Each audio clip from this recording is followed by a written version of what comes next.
तीन ऐसे असूल के लोग आपकी इज़्ज़त करने पर मजबूर हो जाएंगे। अस्सलाम वालेकुम, कैसे हैं आप सब? क्या आपने कभी गौर किया है कि कुछ लोग जहाँ भी जाते हैं लोग खुद ब खुद उनकी इज़्ज़त करते हैं और उनकी बात को वज़न देते हैं, जबकि कुछ लोग हर वक्त दस्तयाब रहने के बावजूद अपनी कदर खो देते हैं।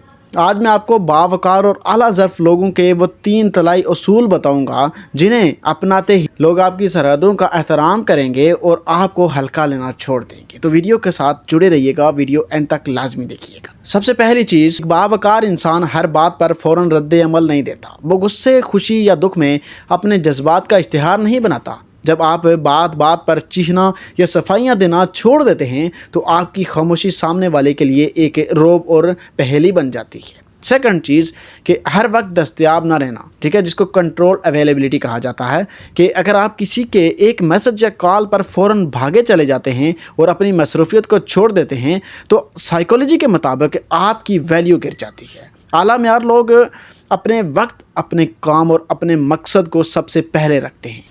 वो नो कहना जानते हैं। और थर्ड चीज़ याद रखिएगा, स्ट्रिक्ट पर्सनल बाउंड्रीज। जहां आपकी इज़्ज़त ना हो या जहां आपके किरदार और खुददारी पर बात आए, वहां से खामोशी और वक़ार के साथ पीछे हट जाएं।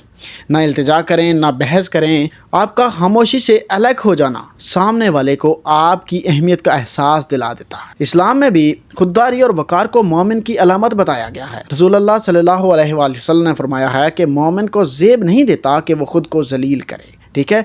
और हज़रत अली रज़ी अल्लाह ताला अन्हो का भी इंतहाई खूबसूरत कौल है कि अपनी इज़्ज़त नफ्स को इतना बुलंद रखो कि कोई आपकी तौहीन करने की हिम्मत न कर सके, और अपने अखलाक को इतना नरम रखो कि लोग आपसे मोहब्बत करें।